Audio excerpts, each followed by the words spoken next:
and that was my first ever instance of kind of accepting that sometimes you've got to kill your babies. You've got to, you know, get rid of some things that you're like, oh no, if you just heard the song, it might work, it might not.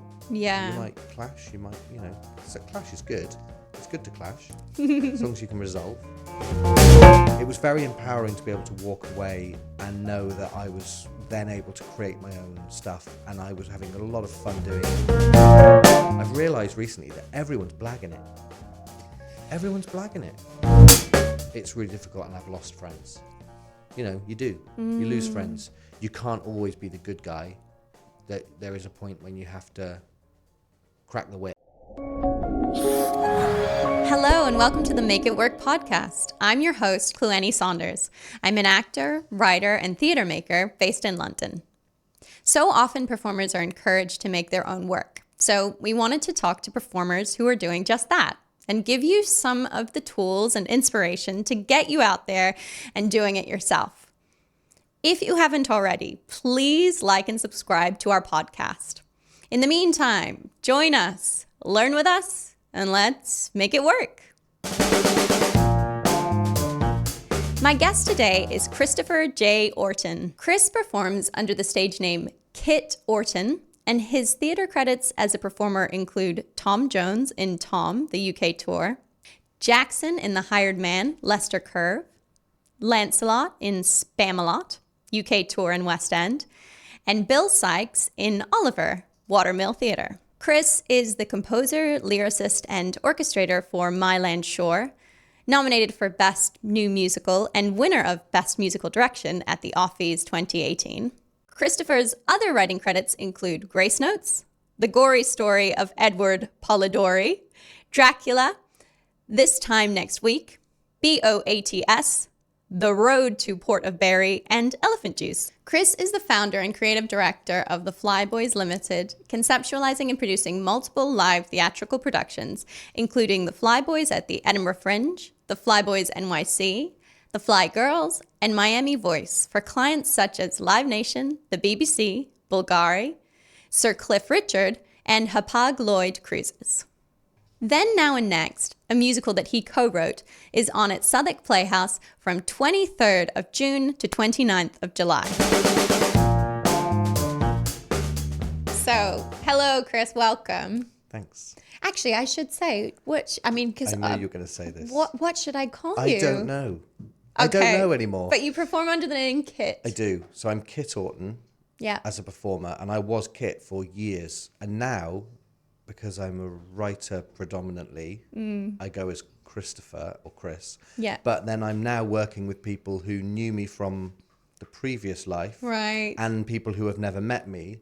I have no idea how to introduce myself. Yeah. People call me Kit or Chris in the room, and now I'm finding that I'm just going by Kit because it's that seems to be the one everyone wants to just go with. So I really don't mind. Bob is best. Bob is best. Thank you. We'll stick with Bob. Okay. Well, shall I try Chris then? Go with Chris. Yeah, Let's go with Chris. We'll go with your born name. I don't know how to say that. So I was reading through, obviously, the bio that you sent, but also just online all about you. And you're so accomplished in so many different areas of the arts. And I guess I want to know what was first. Ooh, what was first? Well, first, I guess, was actually violin, weirdly. So I was a violinist in school and did all of my exams and everything. And then I had to sort of decide whether I was going to go and do violin after school or whether I was going to do singing, sort of, for further study. And I chose singing. And then that's when theatre kind of took off. So, yeah, first was opera, because I went and studied opera in Manchester. And then I left there. I didn't enjoy it. It was a little bit stuffy. And I wore a Miss Saigon hoodie for an open day that was happening in the college. And I was severely told off by the head of the course. And that's when I kind of went, okay, this probably isn't for me. So I left and went and trained in musical theatre instead, which I've obviously found a lot more accessible. And then it was just musical theatre from then on. So the acting kind of came first, although I was always writing. Like, so I think my first musical I wrote when I was maybe 18, 19. And then the first time that ever had it was really early on, actually. It was when I was about 19 that had its first outing at a theatre in Wales. And then I revisited it like in 2004 when I was at the Royal Academy doing musical theatre. And then it had another little outing as part of a new musicals festival. And from then I just had more of a passion for writing than I did for performing. But the performing was my bread and butter. So I was going job to job to job, but in the background I was trying to just write. And so you, by writing, you mean the composing and the lyrics? Yeah, just a bit of everything. And along the way, you find people to collaborate with. So I was making partnerships with Robert Gould, who I wrote Mylan Shaw with, and now John Robbins, who I've written Then, Now and Next with. And I think, have I anything with anyone else? I can't remember. But mostly it's actually just by myself. I'm just writing things by myself. And yeah. Yeah. You seem to like to collaborate. So I do. What makes a good collaborator and how do you find them? You find them accidentally. I've been approached a few times. Actually, the way I found Bob was really interesting because Bob contacted me through a mutual friend of ours. I think Bob wrote to a mutual friend of ours who ran a theatre group and said, look, I've got this show, I'd really like to do it. And they don't do kind of new musicals. They're an Amdram theatre group, so they kind of just have to do mainstream things. And they said, oh, but you're a writer. I have a friend who's a writer. You never know. We'll hook you guys up. So Bob then wrote to me and said, I've got this show. It needs music. Would you like to write the songs for it? And I read it, and at the time, I mean, we've never done anything with that particular show, but I did write some music for it. But I immediately sort of said back, well, I've got this show. And at the time, I had written Mylan Shaw, and I'd done everything myself. I'd done the libretto, the songs, the music, the orchestrations, everything was done by me. And we performed it as part of the same festival as This Time Next Week, which was the earlier show I'd written.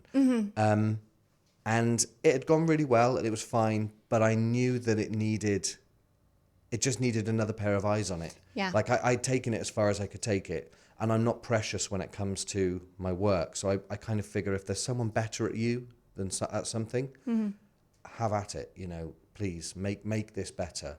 So Bob's a historian as well, and was a secondary school teacher, and also a very, very good writer and lyricist. So Bob then, I said to Bob, well, look, I've got this show that needs another pair of eyes. Can you take a look at this? So he then instead grabbed Mylan Shaw, didn't listen to any of the music, so he didn't listen to a single thing.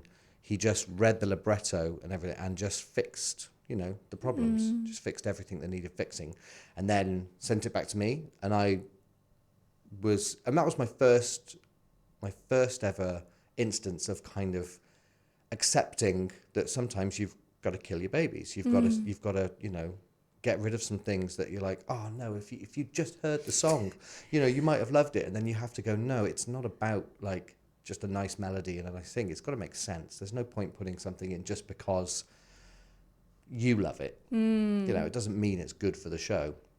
John and I actually have learned that very quickly as well by having a dramaturg on board early on in the process.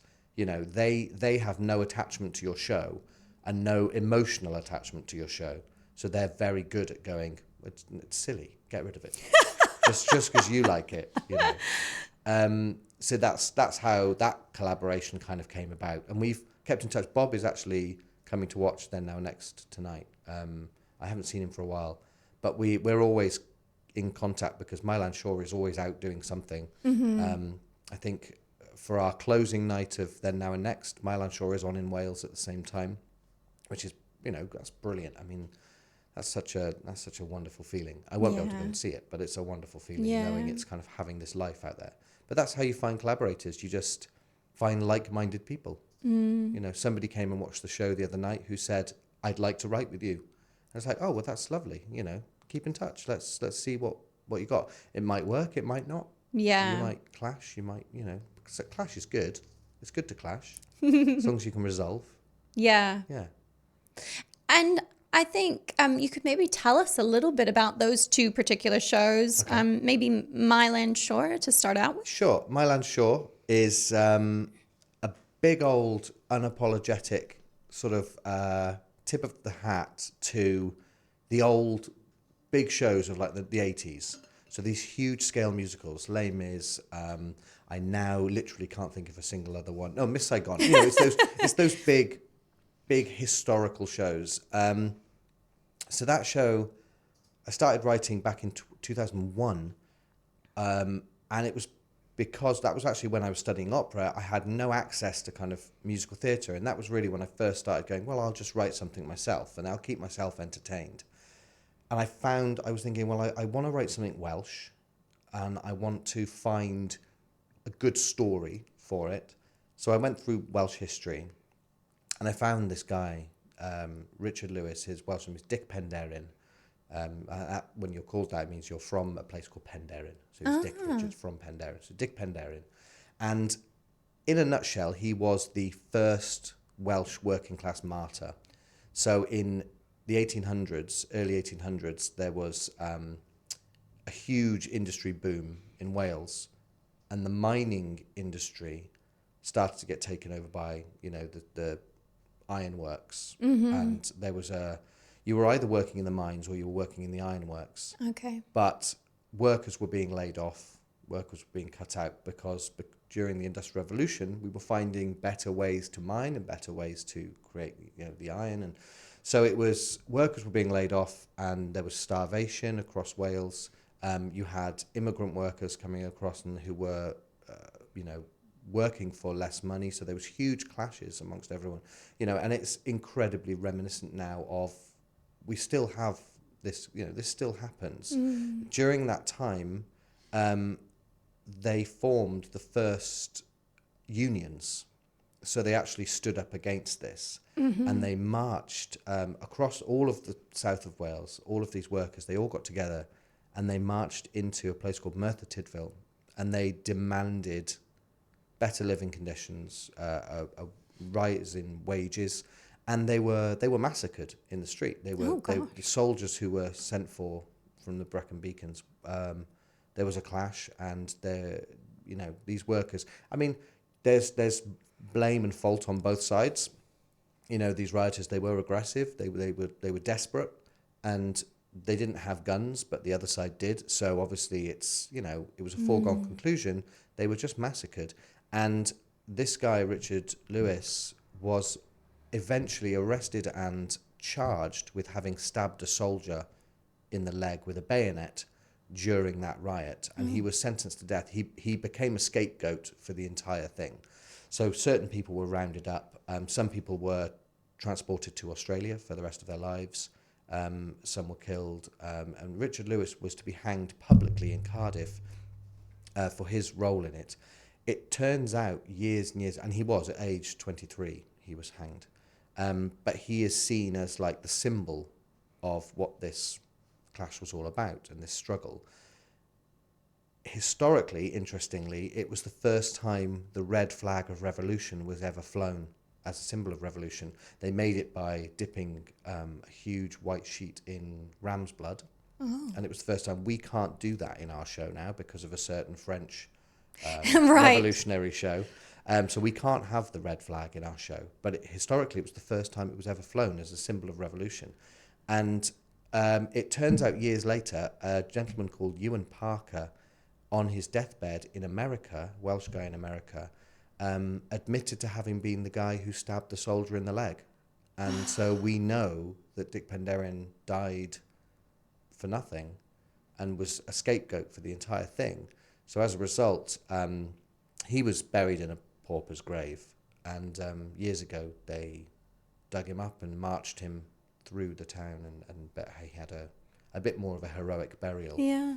Because he was an innocent man. Yeah. So it's a true story. We've obviously added some elements to it to make it a little bit more, audience friendly. But it's an incredible story, and the music it's been called the Welsh Les Mis. The music is sort of historical and anthemic and big. We like to say it's, what do we call it? We call it anthemic folk. It's like folk music, but on a large scale. So I remember years ago hearing because you have a lovely cast album recording, which I got my hands on years ago and just listened to the whole thing. And yeah, exactly as you're saying, it's got that kind of epic folk. There we go. Yeah, Les Mis feel to it.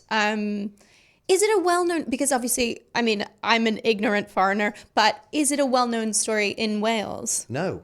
And this is the thing, it's not really, I was educated in Wales and I didn't know about it. So I never heard that story. And I'm sure that if you're from the valleys and you're from that area, you may know a little bit about it, but it's not taught. And I really wanted to create something that was a Welsh story for a Welsh audience that Wales could then send out to the world, and the world could hear and be proud of, because no matter, it's really a universal story. Currently, your show, Then, Now, Next. Then, Now, and Next. Then, Now, and Next. And Next. It is on at Southwark Playhouse. It is. From the 23rd to the 29th, I believe. 23rd of June to the 29th of July. That's, very good clarification there. Yeah. And so it's on currently. Can you tell us a little bit about the show and maybe the style? Is it another epic? No, this is the thing. It's completely different. So I wrote this one with John Robbins. And we started this show back in 2013 when we were in Spamalot together, and we were writing it backstage between shows.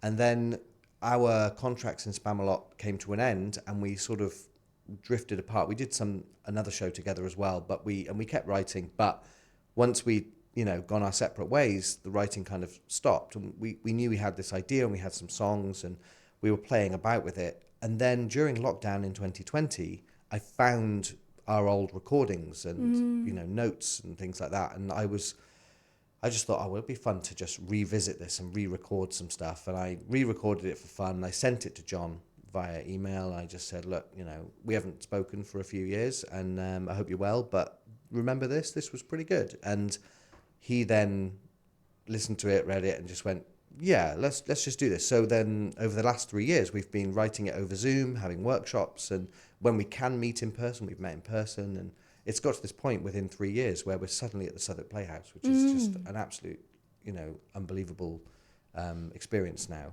And we've got this incredible cast, but the show is incredibly different to My Land Short. It's a five-hander. It's only got 5 actors, definitely like a small chamber piece. It's got a band of 4 accompanying us. I say us, them. And the music is, I don't know. People have said a few different things. Some people have come out saying it's reminiscent of Jason Robert Brown. Mm-hmm. Some people have said it's quite Sondheim. Some people have said, I don't know anything else like this, which is our favourite, because obviously that's what you're trying to do. You're trying to give people something a bit new. But it's this heartbreaking and uplifting and funny story centering around our female protagonist, Alex, who is going through 2 relationships, and it spans 20 years. So it's an early relationship where the love is adventurous and young and exciting, and they're traveling and they're discovering each other, and it's very passionate. And then you see another love, which is years later, where she's with someone and she has a child. They're not married, but she has a kid with them, and it's a more sort of reliable, sort of gentle love, where it's not as passionate, but it's still loving, but it's a different sort of love. So it's exploring that. It's exploring the difference between the two. But the way our story runs over 20 years is all of the chapters of her life are jumbled up. So the whole show is a memory of hers, and she's revisiting all of this stuff in her life, all jumbled up and all... You discover the story as you weave through the maze of her life. So when you first sit down, you end up being a little bit confused. It's very filmic, so it's a bit like watching a movie, because it's very short scenes and it zaps you around from across a timeline, with music that, you know, I don't know, lots of varying styles in it, because the characters have their own way of expressing themselves. So this young adventurous love is more guitar led and quite poppy and folky, because he's excited, and he's, you know, the rhythm of it is a bit more upbeat. And then you've got the older, more reliable love later that's more sort of piano led, and it's a gentler but also a sillier sort of love, because he's a bit of a nerd, he's a bit of a geek, and he's very charming and funny and upbeat, but it's a sillier sort of love. So you've got that more musical theatre sound. And then Alex's, who's, you know, our female protagonist, her music is a mixture of the two, but she is accompanied every time by cello, and the cello kind of is the musical spirit animal for her. So it's in Ben Goddard Young is our orchestrator and arranger, and he's just done a wonderful job taking what we've given him and just elevating it to this supreme level of cleverness that's, you know. I love that idea of having characters sort of voiced by the instruments that accompany them. That's so beautiful. We haven't had a composer lyricist on our show before. Can you tell me, for you, what comes first? Is it the music? This is the age-old question, isn't it? Chicken and egg. I don't know. Sometimes it's the lyric, sometimes it's the music. For me, it's both at the same time. So, for example, John and I, everyone always asks us, well, who wrote what? And you go, I don't know. I have no idea, because John and I, we send things back and forth as notes and ideas, and like, I think, you know, this is where we're going to have a song. John might go away and go, oh, I've got a lyrical idea for that. Can you just write some music for it? Let's see what happens. So he'll send me like half a lyric, and I'll write a bit of music for it, and then I'll go, I don't know where it should go next. And John goes, oh, have you thought about taking it into this sort of like melody section? So he's writing the next bit of music whilst I'm going, yeah, and then the lyrics could go into this other place. So it's really 50-50. And it's really nice to be able to say to people, well, actually, it was a real collaborative effort. And I know that there are songs in it that are 90% John and 10% me. There are songs in it that are 90% me and 10% John.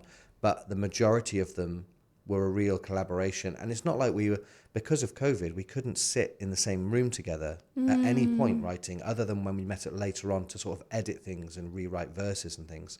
But mostly this was just sending back and forth. What about this? Okay, I've done this. What about this? Yeah. And we work very, very fast. So as soon as there was an edit by the dramaturg to sort of say, hey, look, you know, this song maybe I don't think it's the right sentiment, by the next day we would have another version of it ready to go, because we were so hungry we believed in it, and we were just hungry for it, and it seemed to flow out of us. And so it seemed very natural to work that way. Whereas working with Bob, there were some songs already, because I previously had written the show and obviously had lyrics there. What Bob was doing was editing my lyrics in places without hearing the music, but then also adding his own lyrics in totality. So there are some songs that are fully Bob's lyrics. There are some that are mixed. There are some that are mine. But Bob doesn't write music, so the music's all me. I've just got to then write to his lyric. I don't think there was a moment where I said to Bob, I've got an idea of musically what this song should do. Can you write lyric to it? It was always the lyric first with that. Yeah. But not with Then, Now and Next. So each project can be totally different. That's so fascinating. So you're really having to adapt your working style to the other collaborator as well. Absolutely. Yeah. And that's how natural it should be. And also the piece will tell you what to do, because it shouldn't be that you've got your script all laid out and then there's just a song and the song comes after. It's because this sort of show, the song has to kind of be a continuation of the scene. You've got to learn something in the song, because if the song is just a sort of song for a song's sake, That just doesn't really work. So both should come together naturally in that instance, because it's a continuation of the libretto, rather than we need a song here and it's got to be a pop song, so let's just put a pop song in.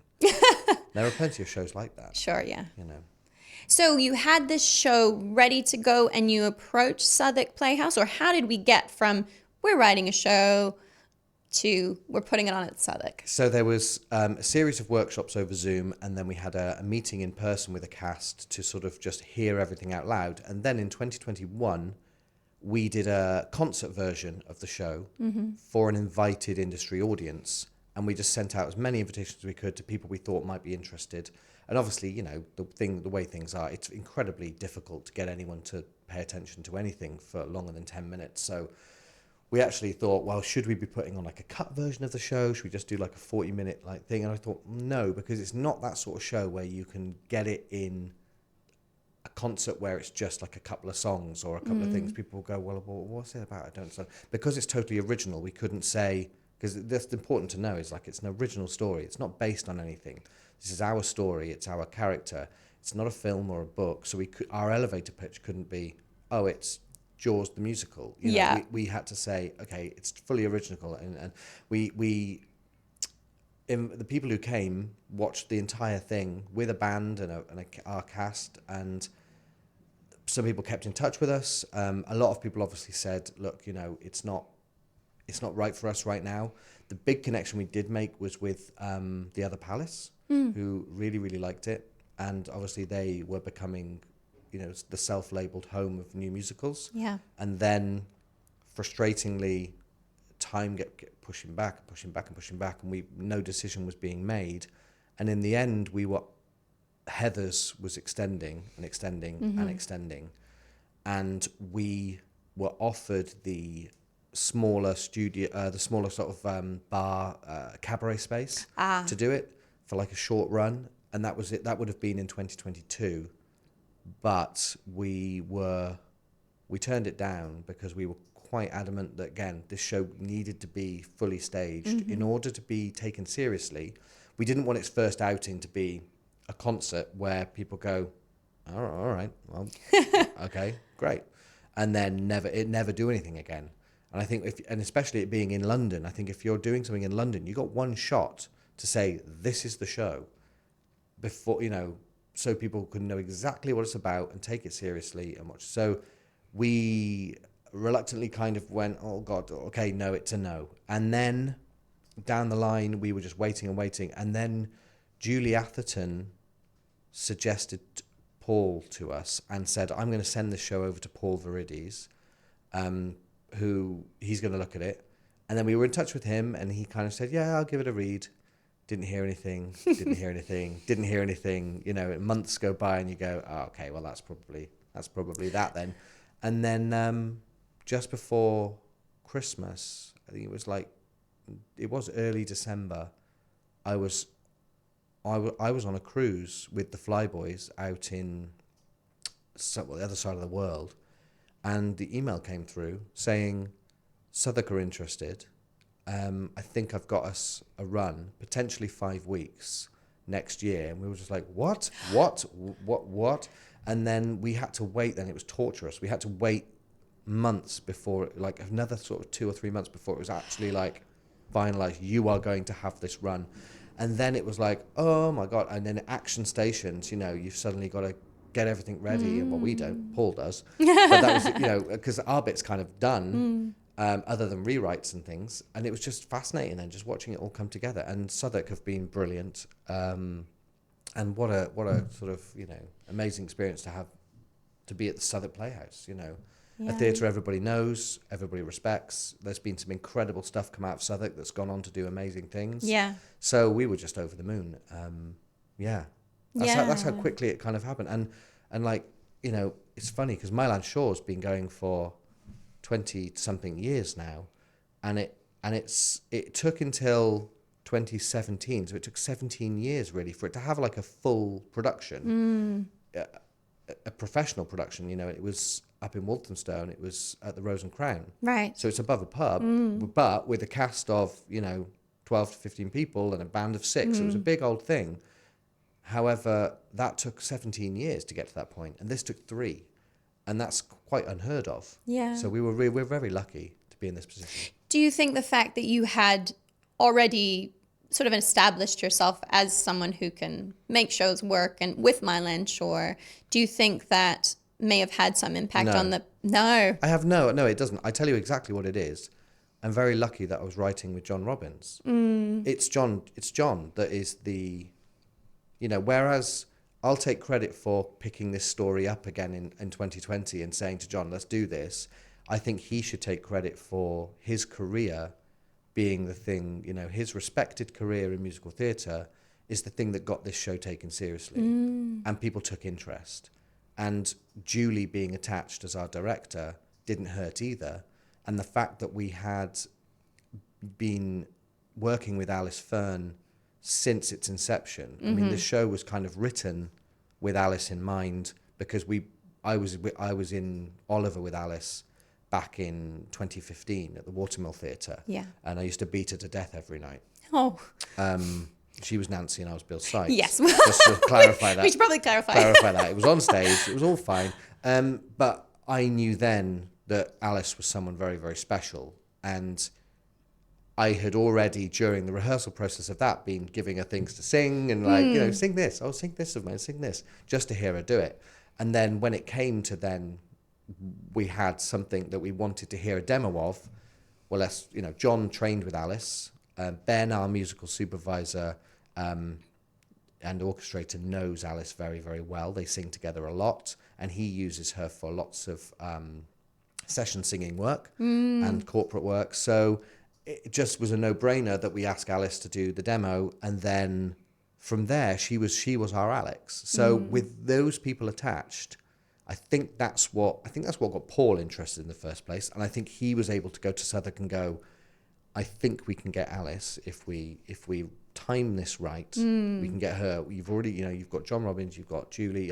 So our creative team is pretty good. Yeah. And I don't think Paul knew about My Land Shore because Paul has said to me very recently, he said that he's spoken to 4 people in the last week, 4 separate people who have said to him, oh, you're doing Then, Now and Next with Kit Orton. Oh, does that mean you're doing My Land Shore next? So he rang me up and was like, what's My Land Shore? And what, tell me about it. And I was like, it's pretty big, I said, you won't be able to do it in Southwark. Like it would be a big show. And he was like, I'm not scared. Let's go. Let's do this. Amazing. So you never know. You never know. You never know.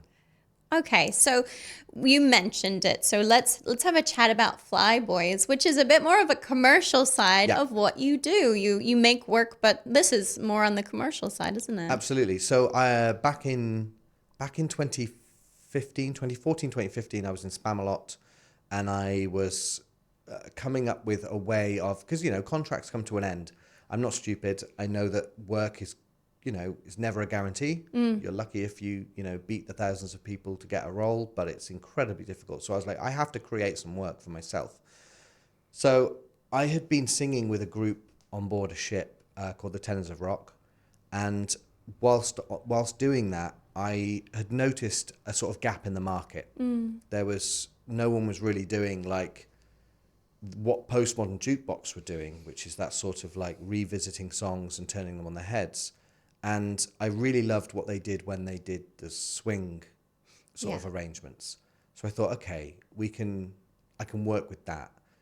So we didn't do, and I purposefully did not want to do covers of anything that Postmodern Jukebox did. Okay. But we'll leave that stuff alone. That's what they do. They're incredibly good at it. We don't need to do that. What I'm going to do is going to be something a little bit different. So I knew I wanted a 4-piece vocal harmony group that would be backed by a big band that would do swing arrangements of popular songs, but we would do it in 4-part harmony, big band style, almost like Rat Pack, but like, we all of our stuff was messing around with music, mashups and craziness. And it went really, really well. I mean, it just, as soon as I got it set up, it just kind of blossomed and took off a life of its own. And it's been doing 7 years now of on the ships.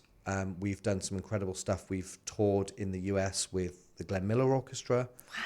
We've done a tour with Cliff Richard twice. Wow. We did the Edinburgh Fringe for 18 nights consecutively. And we've obviously done some of the biggest cruise ships, in the world, and been over. We've just travelled for the last 7 years, just singing, and it's fantastic. We're flying out to Switzerland next week to do a 2-day festival that is just someone's birthday party, which is ridiculous, but it's a 2-day festival and birthday party.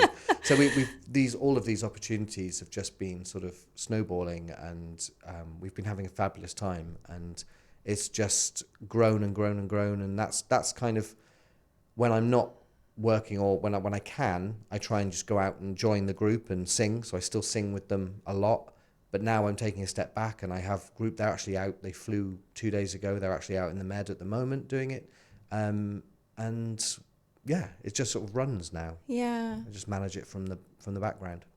I think it's a good time to ask you, how has making your own work changed, as we call it, the game for you, because that sounds really empowering as someone who is an actor, jobbing actor, out there asking for jobs all the time, hat in hand.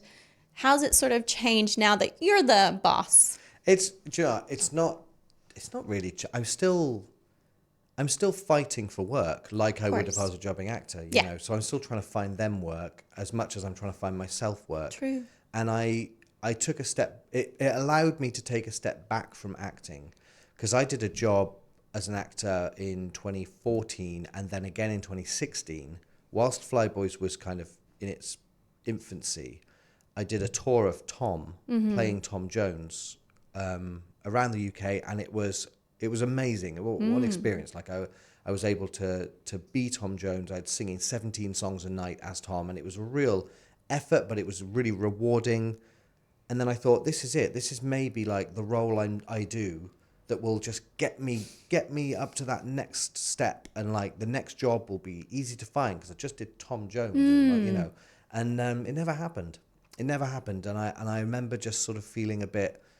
It was the moment. I tell you when it was. It was the moment when somebody came and watched the show, that was a producer in London, and they had a meeting with the writer and the director, and the director said to me that the meeting had gone really, really well, and that they had wanted to maybe take the show into London and do something with it, but they wanted to make some changes. They said it needs to be a bit more glitzy, a bit more glamorous, blah, blah, blah. And she was like, okay, well, we can talk about that. We can talk about that. But then they said, really, really, really love Kit as Tom. Thought he was absolutely brilliant. However, obviously, if it comes into town, we'll need to cast a sort of celebrity lead as that. And that's when my heart just kind of left the business. I just went, oh, okay. Good luck finding a celebrity that can do a Welsh accent, can sing like Tom Jones, dance like Tom Jones, and do all the acting. I don't know who you're going to find, but good luck, because that was a role I was born to play, and they were that ready to just kick me out of the project. And to be fair to the director, she then walked away and said, no, if you're going to do it, it would be with Kit. So because they thought then they couldn't sell it, they kind of walked away from it. And it was really strange. And I just lost my faith in the business a bit. And I left acting, and I told my agent, and I just said, I'm not having fun anymore, and I'm having more fun in the dressing room coming up with ideas for other things. So I'm going to go. So it was very empowering to be able to walk away and know that I was then able to create my own stuff, and I was having a lot of fun doing it, and I was getting to perform still. So it was fine. I had no qualms about it. I recently went back into acting, and I can't get an audition. So there you go. It's that. No, but seriously, I can't. I haven't had an audition for a year. I can't get in a room. After doing West End and doing tours and doing all that, I now can't get in the room. So I was dipping my toe back in, and now I've dipped my toe back in. I've gone, oh no, okay, it's not for me. It's not for me. But if anyone's listening out there, I need a job. No. I just wanted to do it again, but I guess maybe I don't have to, and it's okay. Yeah. Well, I mean, you as you say, you go and you sing with FlyBoys sometimes on the cruise ships, and you're still in the industry, really. I'm still performing. Yeah. But it's, I just try and make sure I treat people and my performers and the people who work for me with respect, because I don't want to be treated the way I was treated. You know, I think that's the biggest thing, is that when you come at it from an actor's point of view, you know, that's when you know how to actually work with people, I think. There might be some flyboys out there who disagree. Some past flyboys, maybe. I don't know. But I've always tried to be, you know, very fair. Yeah. Very encouraging. So in terms of the roles you've taken on when you are producing your own work, can you talk us through, when you're making your own work, what kind of roles you've ended up taking on? Yeah. Well, I mean, everything, because I've just done it, you know, myself. I work with a few like people who contribute to the project. So, you know, there might be a vocal arranger who's come in to do some of the work, and definitely like a big band arranger who's come in, because again, I get hark back to those things of, if someone's better at you at something, let them do it. And making backing tracks and things like that. But I suppose my umbrella approach is, I'm the guy who has to, pay. So I'm producing. I'm also then doing the management side of things. So I'm the company manager, the production manager. You know, if you think about it theatrically, I'm basically doing everything. I'm very, very lucky that my wife is very, very smart, and she kind of looks after the accounts, as it were. So, you know, when I first started, I was just running it out of my personal bank account, because I was like, I didn't know what was going to happen. I didn't set it up as a business. Now it's it very quickly was then a legitimate business, a limited business that now, you know, pays me a salary every month as much as it pays everyone else. But my job, I suppose, is the biggest part of it is man management. It's just managing the people and making sure they've got as much work as I can possibly get them. And that's the hardest bit. We have an agent who looks after us and tries, you know, get us the work, but they only do the cruises, so I've got to try and find everything else. So yeah, I suppose you're taking on a big theatrical production team role. And it does take up a lot of time. There was, back in the day, there was some people that I had early on in the Flyboys. One particular person, who I won't mention, but who could never fathom, could never understand why we weren't getting a 4-way split with the wage. 4 singers, why aren't we getting a 4-way split with the money once the agent's been paid? And I sort of had to sit him down. I remember writing out all the things I pay for, that in order to make this company run, you know, all of the health insurance, the liability insurance, you know, the costumes, the travel, the everything, you know, the website costs, the social media costs, the advertising costs, just everything. Does his eyes widen? Well, no, he still didn't really understand it, which is why he doesn't work for us anymore. But it's you know, it's yeah. There is that, you know, it's huge. There's a lot that goes into it, which is why it's usually a team, you know. That you're just out there doing it on your own. Yeah, I mean, I say on my own. People help me. I'm not going to be arrogant enough to say it's all me. People support and help me, but when it comes to actually managing it, yeah, it's just me. Yeah. With my wife doing an amazing job at sort of making it legitimate. And making sure I don't fall foul of any, you know, financial laws or anything. You know what I mean? Yeah, of course. Because it's a minefield, and I'm not that way minded. I'm not academic. No. You know, I'm purely like, if I wasn't doing anything creative, I don't quite know what I do. You know, because I'm not I can't sit at a desk all day because I don't know what I do on it. Yeah. You know, I don't know what job I'd be doing. So. Well, I guess it's lucky you're doing what you're doing then. It is very lucky. You seem to be someone who has a lot of ideas. How do you prioritize which one goes forward? I know. I just, funnily enough, I had a phone call with my wife this morning, and we live in a village that used to be an orchard. So every single garden has an apple tree, and every year, we hundreds of apples everywhere, just rotting everywhere, and no one knows what to do with them. So you walk around the village and everyone's got buckets of apples outside their houses going, take our apples. And you're like, no, we've got our own apples we can't get rid of. We've got our own problems. Everyone's trying to get rid of their apples. My mum and dad said to me the other day, they were like, well, you know, you should start a cider press. And I was just like, a cider press. So then I was like, well, I've got a name for it. I want to call it the Tortured Orchard, and I want to create my own stuff, but I want to create a cider that's got like a lime and a spice kick to it as well. So it's spicy cider. Yeah. Like I want to do that. And like I told my wife this morning, and she's like, oh, like she's like, oh, we haven't got space for it. Where are you going to do it? You've never done it before. Can you just pick one thing that you do? And she just gets very frustrated with me. But this is what my problem is that I have hundreds of ideas. I don't have the money to do it until something pays off, you know. Like Then, Now and Next is on at the Southwark Playhouse. Amazing. Will I make any money from it? No. Realistically, no. Until shows go off and do, you know, these incredible big theatres and runs, we don't make money from it. Right. You know, that's the reality. It's an incredible personal experience, but financially it's not rewarding. It's emotionally rewarding because that's why you write. You want it in front of an audience. But unless you hit the big time, we're not making much money from that. And I think that my idea is like, you know, I make board games and I sell my board games every so often. And but that's a passion project, you know, and until I invest 30 grand in one of my games to go, right, I'm actually going to do it. But life is there as well. And you have to, you know, the house needs a bathroom and my garden needs doing. And like, you know, my wife has plans. We want to travel. We want to do things. And you've got to kind of be realistic about it. It's really hard for me. That's the hardest thing. I struggle with it every day and I do go through, like every few months, I'll have an absolute breakdown where I'm kind of like mentally exhausted because I can't fathom why I'm not allowed to do one of my things, you know, and I just have to be sat down by my wife like a child and sort of told, because you can't do it all.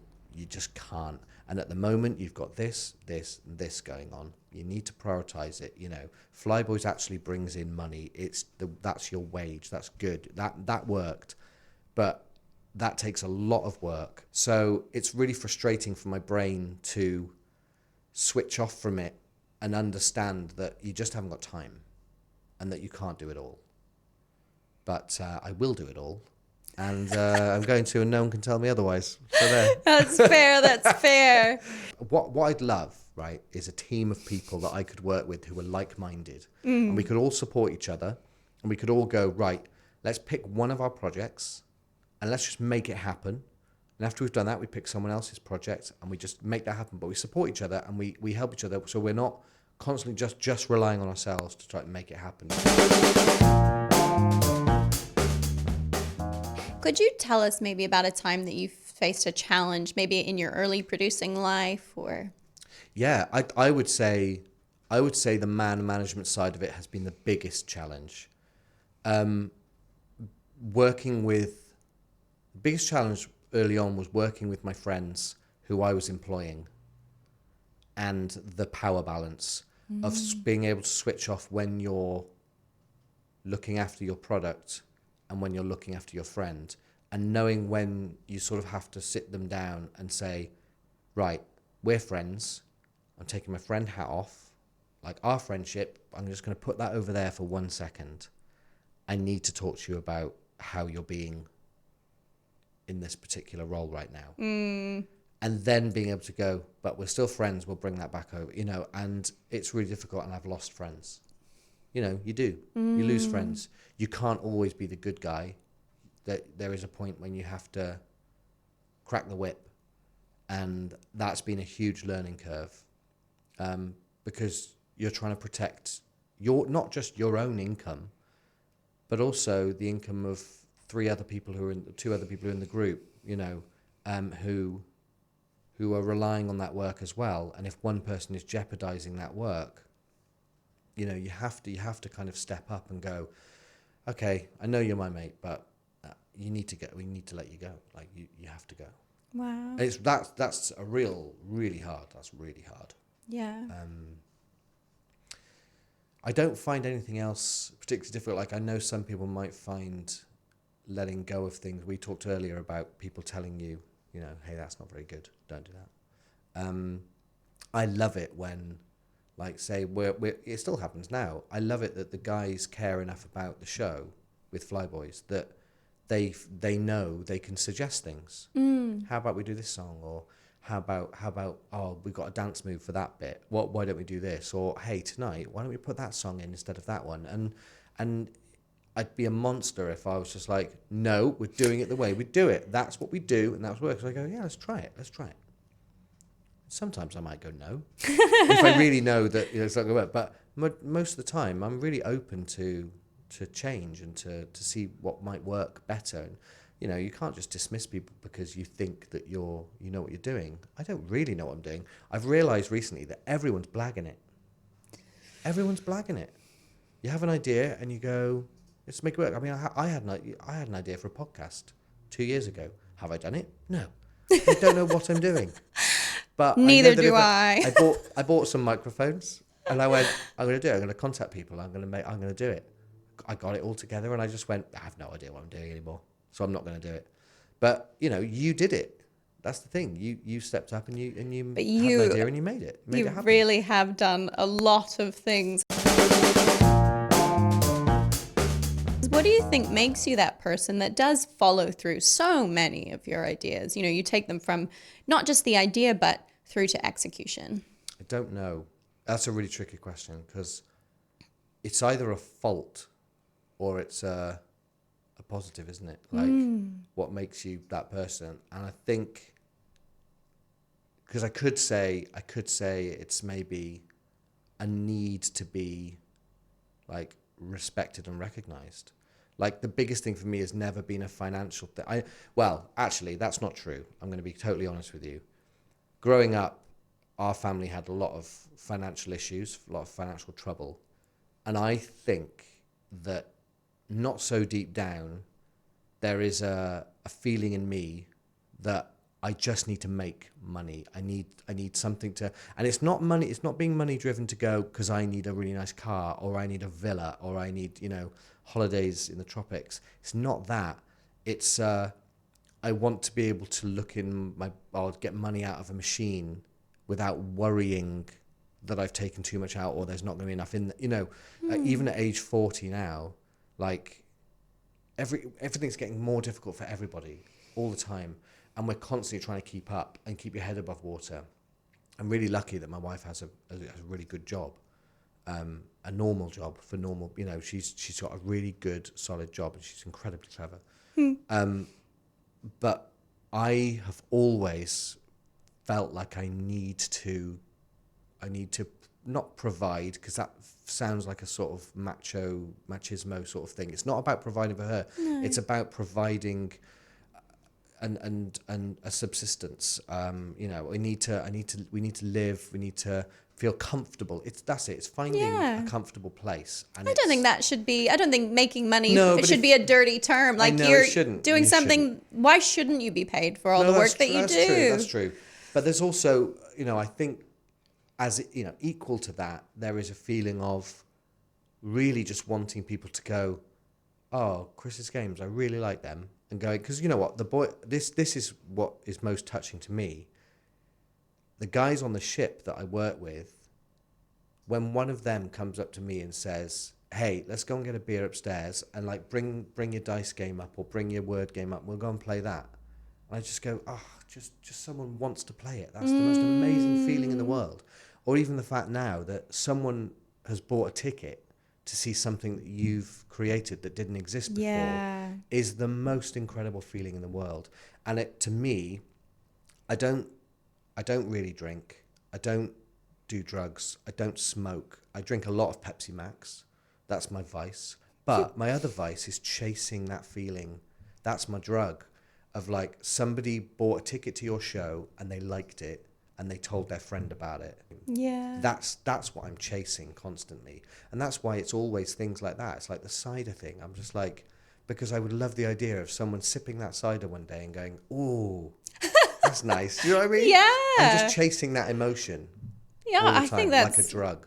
Glorious in a way. Aren't we it's all a bit weird. Looking for that next little thrill? Isn't it why we travel, why we do anything? Mine's quite a selfish thing though. It's quite a selfish drug. It's quite a, you know, like me, please. You know, it is a bit, isn't Oh, it? well, I mean, we probably don't have time to get into it, but aren't all human acts supposed to be selfish at the end of the day, Yeah. or something like that? Yeah. Okay, well, we'll just wrap up with your top tip for someone who wants to make their own work. Do it. Actually do it. Because the hardest bit is going from wanting to do something and actually doing it. You know, I have so many people who talk to me going, oh, I've got this idea for this thing. That would be like, go and do it then. Just go and make it. Yeah. Like, we're all, nobody knows what they're doing. But if you don't start it, you know, just keep going and just speak to other people about it. Like, if you can, get someone else involved, because working something on your own can be really lonely, and you'll run out of ideas. And when you run out of ideas, you'll put it away in a cupboard. So if you work with someone, they can keep that torch going. Pass them the torch for a bit. If you run out of ideas or run out of steam and get tired of it, give them the torch for like a week and just see what they'll do. And then suddenly they'll inspire you again. You keep inspiring each other. So I would say find collaborators and just start. Starting, you know, putting pen to paper is the hardest bit. Just actually put the pen on the paper, and then we'll see what happens. Thank you so much for your time today, Pleasure. Chris.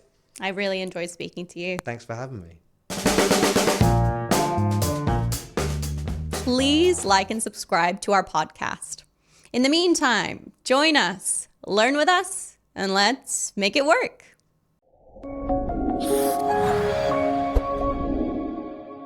How do you say Bulgari? That one? Yeah. It's just Bulgari. Shall I try that again? Live Nation, the BBC, Bulgari.